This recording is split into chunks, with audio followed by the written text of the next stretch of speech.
Baik, bismillahirrahmanirrahim. Nuwasil ikhwah darsana fi mabhas al-madkhal ila tarikh al-fiqh, sebuah pengantar yang membahas tentang sejarah ilmu fikih sebagai pelengkap bagi antum yang ingin terjun lebih serius ke dalam samudra dan lautannya ilmu fikih. Baik, sekarang kita masuk ke pembahasan fikih fi asri as-sahabah. Setelah di pertemuan sebelumnya kita membahas bagaimana fikih di zaman Nabi SAW serta bagaimana ya atau karakteristik taksisul fikhi fi asrin nubuwah, bagaimana karakteristik penetapan dasar peletakan batu pertama dari ilmu fikih di zaman Nabi SAW. Maka sekarang kita masuk bagaimana fikih itu berkembang di zaman para sahabat. Tentu ini bukan taksis lagi. Ya, taksis itu hanya di zaman Nabi saja.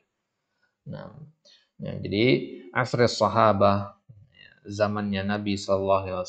Kalau kita berbicara fikih di zaman sahabat, itu maksudnya zaman dari ya tahun wafatnya Nabi SAW, tahun 11 Hijriah sampai tahun 40 Hijriah. Nah, dalam rentang waktu tahun 11 sampai 40 Hijriah inilah yang disebut dengan asru as-sahabah. Ya, dari zaman khilafah Abu Bakar sampai khilafah Rasyidin yang terakhir, ya, Ali bin Abi Thalib.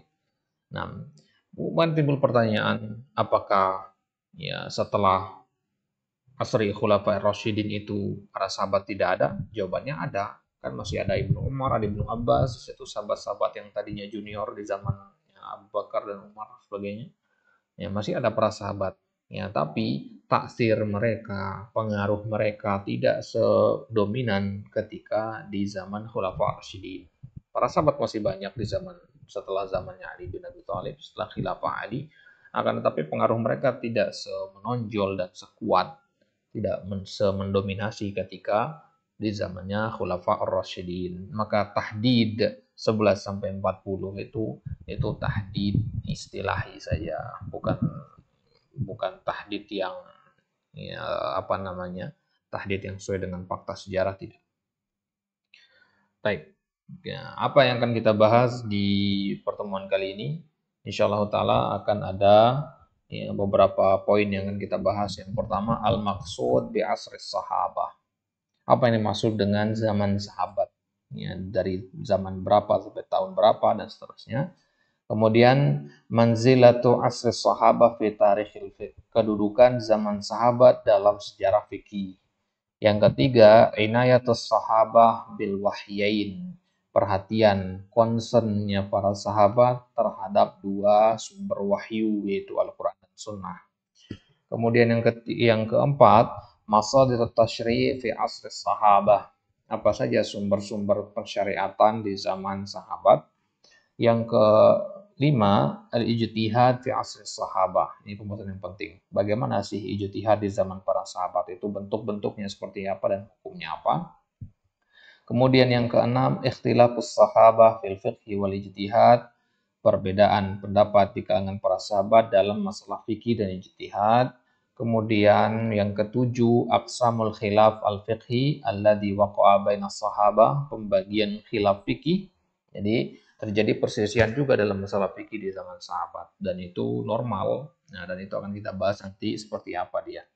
Kemudian selanjutnya ya, yang kedelapan, abrozu asbabil khilaf al-fiqhil waqi' bainas sahabah, apa sebab-sebab paling zahir dari munculnya khilaf fikih di zaman sahabat. Kemudian yang kesembilan, adabul khilaf inda sahabah, ya, berselisih pendapat itu ada adabnya. Gimana adabnya menurut para sahabat? Kemudian yang ke-10, fuqaha us-sahabah, siapa saja ahli fikih di kalangan para sahabat. Kemudian yang ke-11, yang ke-11 ya, maqamu fikih sahabah wa khasaisuh, kedudukan fikih sahabat dan karakteristiknya. Kemudian yang terakhir, mazanu fikih sahabah, di mana kita banyak mendapati fikihnya para sahabat. Kalau mau mencari fikihnya para sahabat itu kita buka kitab-kitab apa. Nah, kita mulai dari poin yang pertama, al-maqsudu bi asri sahabah. Apa yang dimaksud dengan zaman sahabat? marhalatul khilafah ar-rasyidah tahdidan. Nah, secara tahdidnya, ya tahdidnya ta'yin, itu marhalahnya para khulafa rasyidin. Nah, yang mana khulafa rasyidin itu tabtadi'u min sanah 11, mulai dari tahun 11 Hijriah, ba'da wafatin Nabi sallallahu alaihi wasallam, setelah wafatnya Nabi sallallahu alaihi wasallam, wa tantahi bi nihayati sanati arba'in, dan berakhir dengan akhir tahun ke-40 Hijriah. Dari 11 sampai 40 berarti. Itulah yang dimaksud dengan asru as-sahabah. Berarti tahun 41 dan seterusnya, ya, itu masih asal sahabah sebenarnya dalam ilmu tarikh. Ya, tapi kalau dalam sejarahnya itu masuk ke fase tabi'in. Baik. Untuk perincian tentang fase-fase itu, fase sahabat ya tahun berapa, kemudian tabi'in tahun berapa sampai tahun berapa, kemudian tabi'ut tabi'in tahun berapa pernah kita buatkan penjelasannya. Ya, antum bisa cek di sosial media, misalkan di Instagram kita, antum bisa temukan di situ ya perinciannya, pembagian fase yang 3 itu. Pentingnya mengetahui 3 fase ini adalah untuk mengetahui timeline dari suatu pembahasan. Kalau antum lagi membahas Imam Malik misalkan, antum tahu timelinenya sedang berada di zaman yang mana, sehingga antum bisa menempatkan setiap pembahasan itu secara objektif.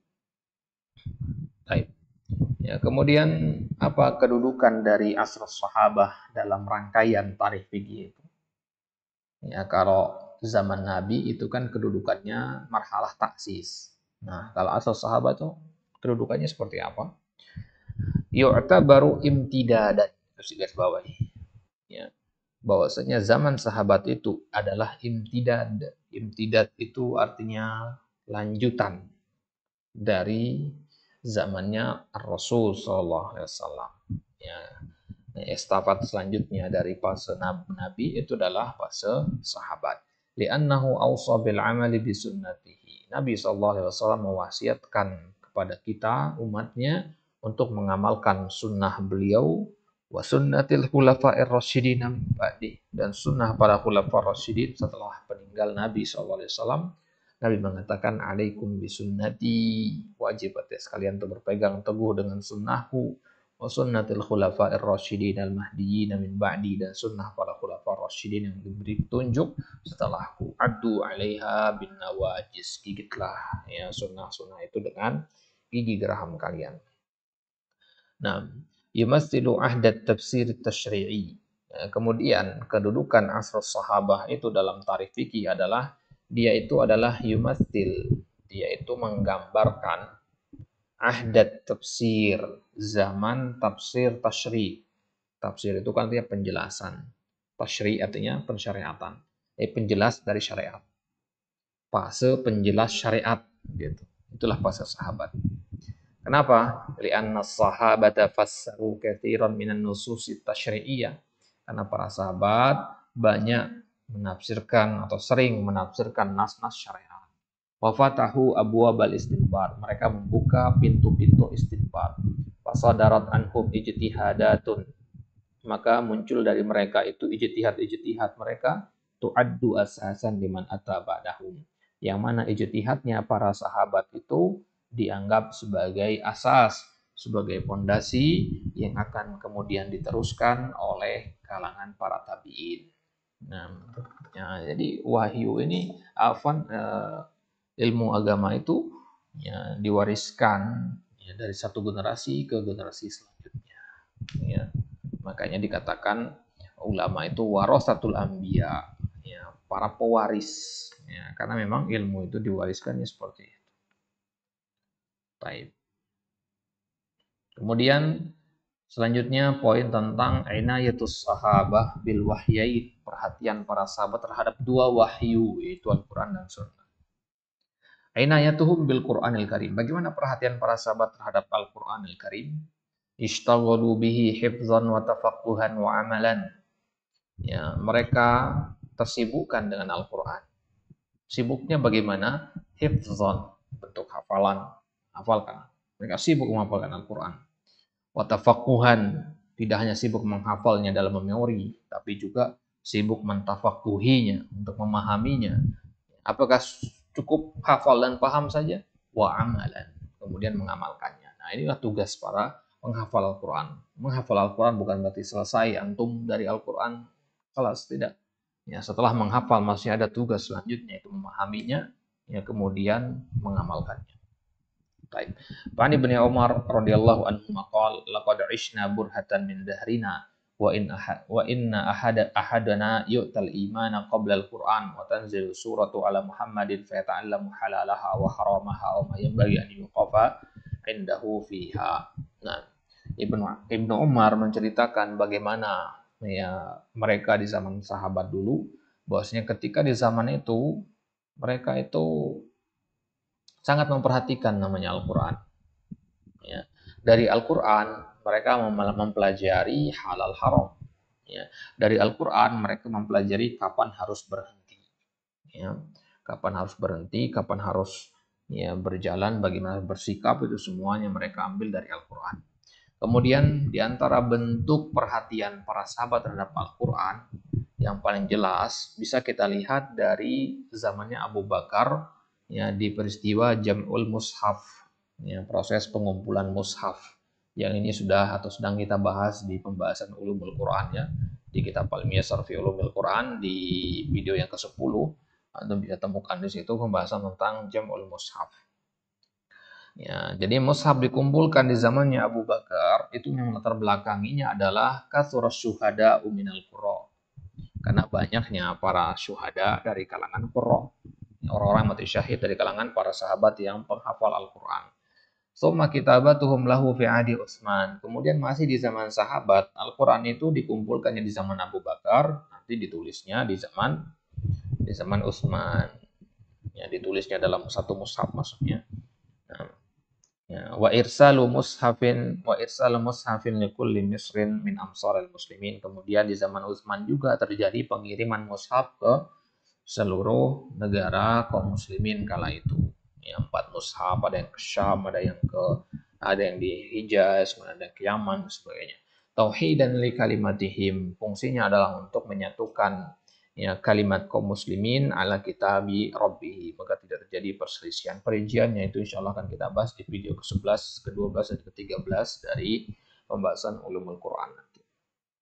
Baik. Itu bentuk perhatian mereka terhadap Al-Quran. Mereka menghafalkan, mempelajari, dan mengamalkan Al-Quran. Juga mereka menjaga Al-Quran dalam bentuk tulisan. Kemudian bagaimana perhatian mereka terhadap sunnah? Wa'auha hifdhan wa fahman. Wa'au artinya sangat memahaminya. Entah secara hafalan, artinya secara memori, mereka hafal. Wa fahman, juga secara pemahaman. Yang namanya sunnah itu kan apa yang disandarkan kepada Nabi. Ya, mereka hafal dan mereka paham itu. Wa'unu bitablighis sunan. Selain paham dan hafal, mereka juga memperhatikan tablighnya, menyampaikannya, mengajarkannya. Jadi para sahabat tuh nggak ada yang menyembunyikan hadis yang mereka dengar dari Nabi. Ya, apa yang mereka dengar, mereka sampaikan.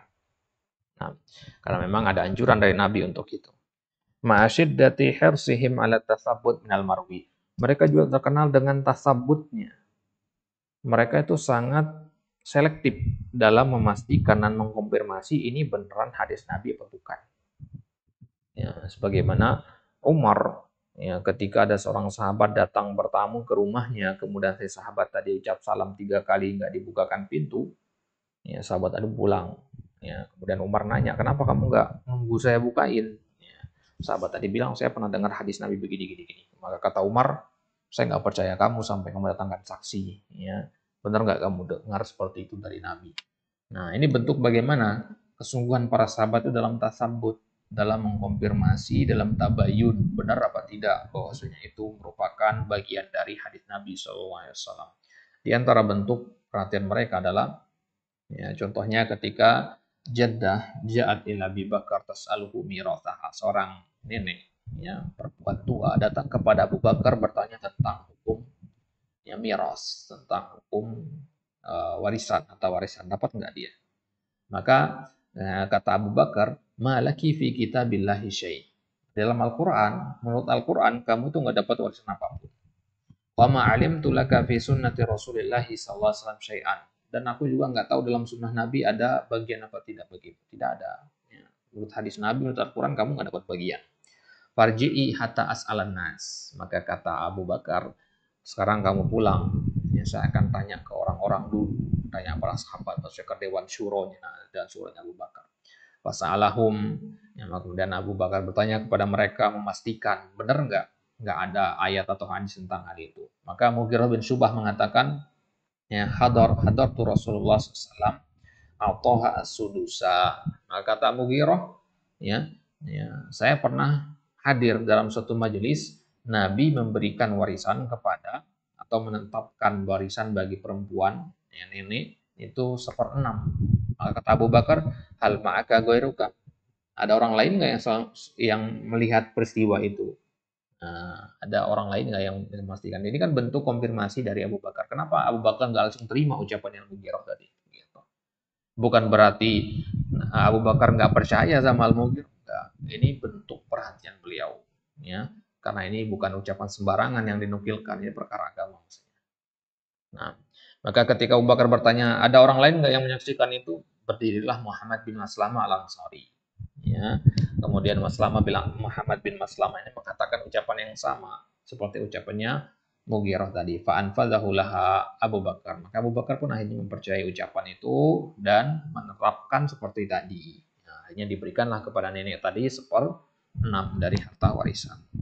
Nah, ini bentuk perhatian Abu Bakar kepada, ya, sunnah Nabi SAW.